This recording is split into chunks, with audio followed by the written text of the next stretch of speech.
It's Saturday Stockman Stampede, an open tag started by Terry's Knives and Man Stuff. Last week I showed you the Stockman and the process of adding scallops onto the covers. That was the first time I had done something like this, and I practiced on a piece of scrap wood for 2 or 3 minutes. I just did a couple of them, and what I determined is they have to be placed close together. If you're going to do this to a knife, don't place them far apart. Place the scallops closer together than what you think. I just wanted enough distance to where you saw a little bit of the original saw cut, because most of it was worn off, but there was some, especially towards the center, where there was a little left, and there was a little bit of the darker coloring. Originally it would have been a black. It was mostly worn off, but I wanted to see just that little bit of remnants from the original knife. This week we're going to take a look at what I did to the blades. Now, when I got this knife, the blades had been sharpened so many times, they were so worn. The kicks were filed way down. For example, the kick would be right here, and that's what stops the blade from going down as you close it. So the kicks were filed down to lower the blades so that they still stay within the knife frame. The problem with that, as you get closer to the spine of each blade, they get thicker. So as you keep lowering all three blades, you get thicker and thicker steel down going into the knife. The blades actually wouldn't close all the way. They wedged together against each other and wedged together tight against the liners of the knife. You actually had to force it closed, and when you forced it closed, it would bulge out a little bit in the center. So that was the first problem with this knife, is to get the blades to where they would close and open smoothly.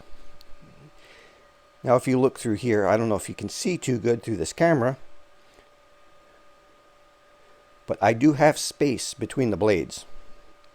What I had to do in order to make this work is thin down the blades.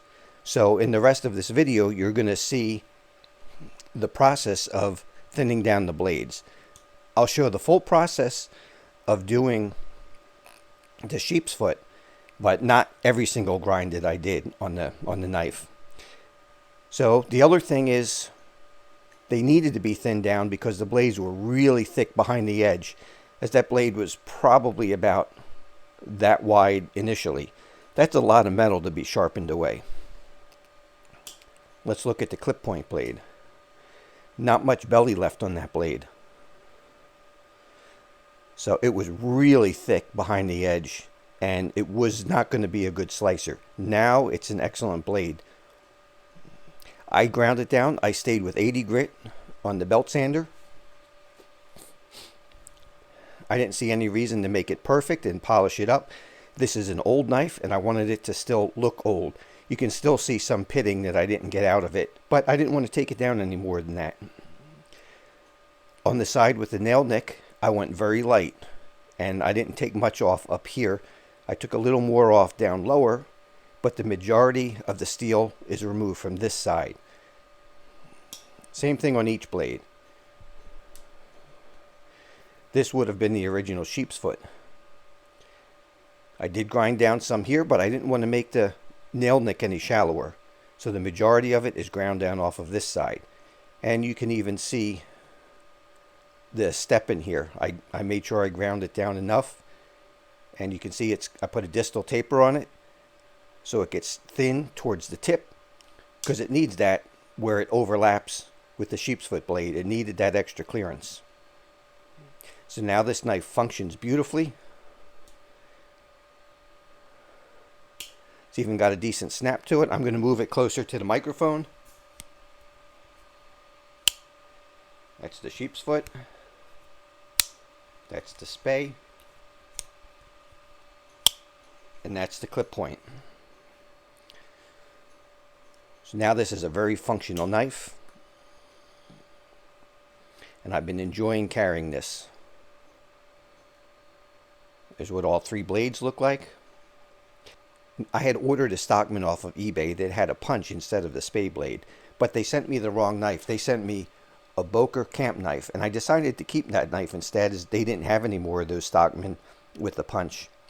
So I ended up with this instead, and this blade is actually better than the punch. I've been using this blade a lot. Some of the things that I've been 3D printing, this blade is perfect for getting inside some of the little recesses and cleaning them out, because when you 3D print things, you do have to clean up on different spots. Everything isn't absolutely 100% perfect, and this knife has been great at doing that. So stick around for the rest of the video, and I'll show you the process of grinding down the blades. So if you have a knife that needs a reprofiling, you can do the same thing. It's not that difficult. You just have to take your time, be careful, keep a cup of water handy so you can keep the blades cool. You don't want to overheat them. Now, one thing to keep in mind, you'll see when I'm grinding them, the blades on the belt sander, let's just pretend this ruler is the belt. So the belt is traveling that way. I'm grinding like this. That way, as the belt comes down, it's forcing the knife open. Do not flip it over like this and grind where the belt may grab and force the blade closed, and then the spring snaps and pulls it shut on your fingers. So think about safety as you're doing this.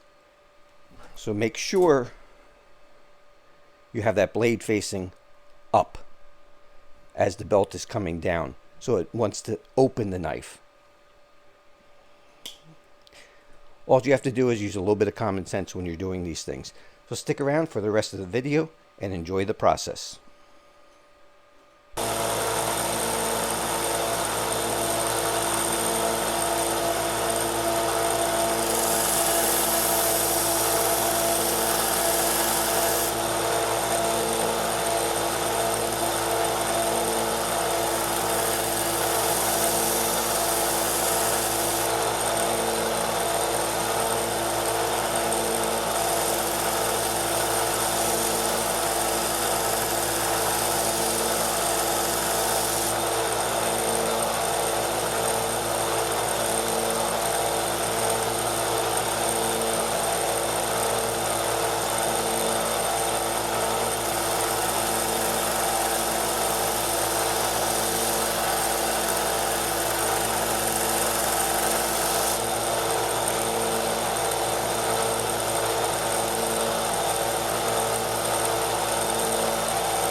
After grinding the blade, we have to add a choil back in.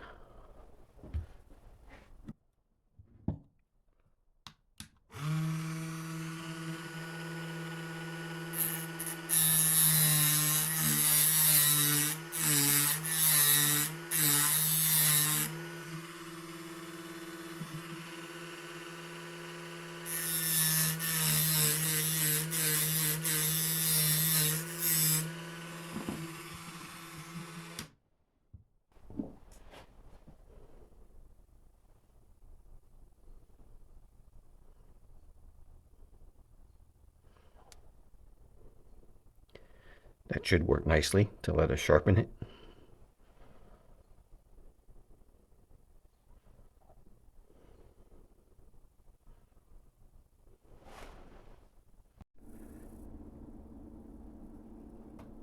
This knife has some blade play, so we're going to try and get that out.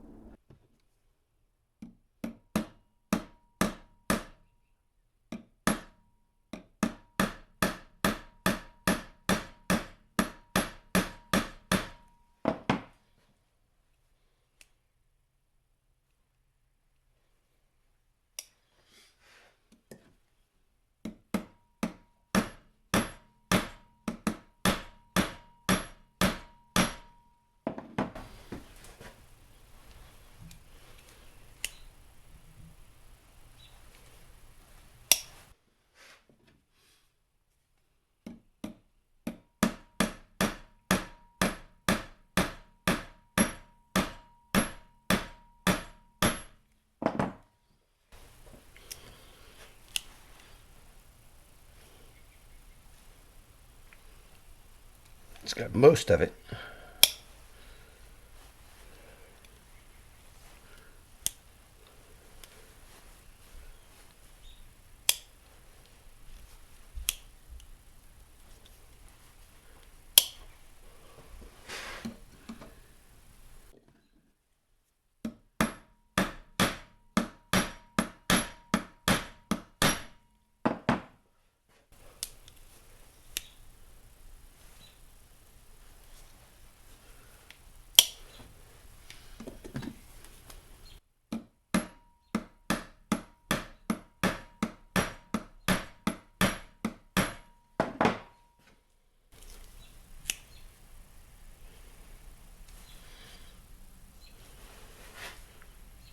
That's got it pretty good.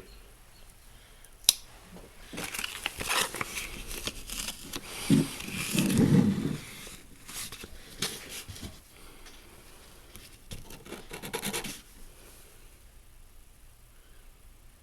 can see what that looks like.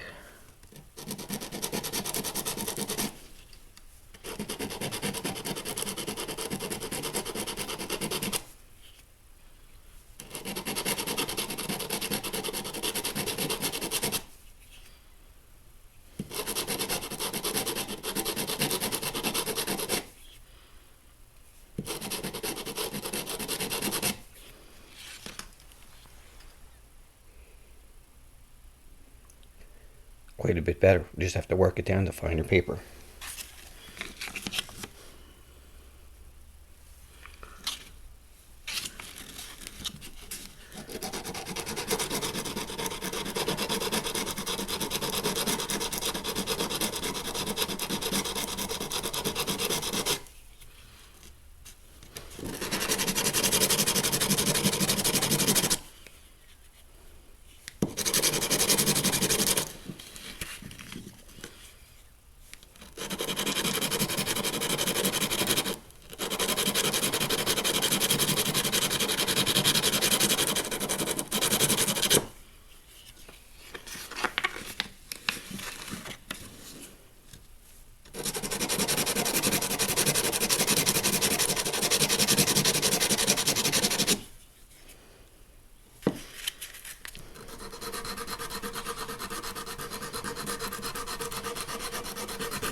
Almost.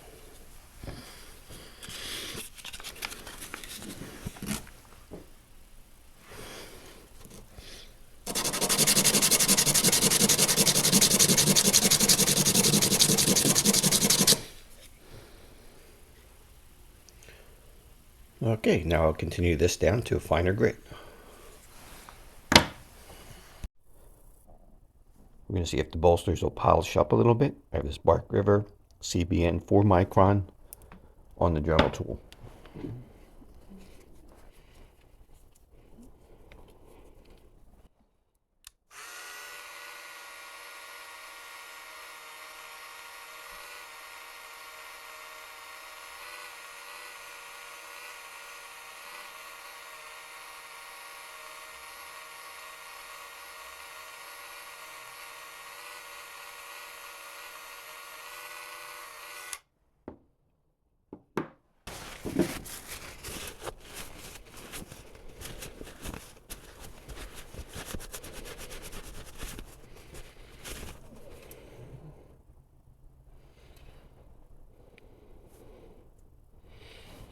Yeah, that's starting to come up.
Well, that's starting to come up pretty nice. I'll probably be able to just hit this with a little bit of case paste, and it'll be good enough.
It's a lot better than it was.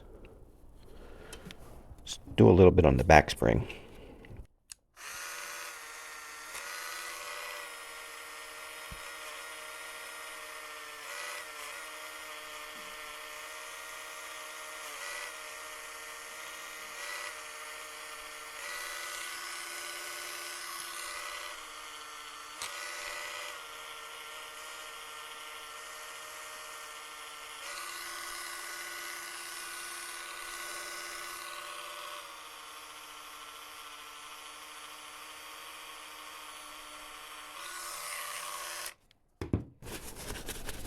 I was debating on whether or not I wanted to sand the back spring.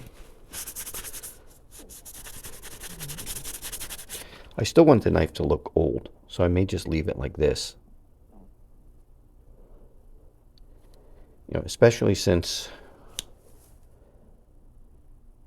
reprofiling these blades, they don't look old anymore, except for down in here.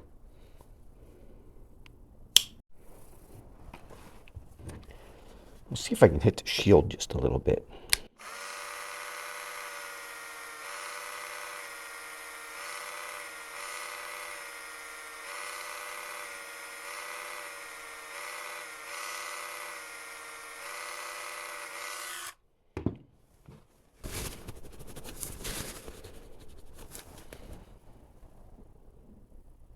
That cleaned up the shield.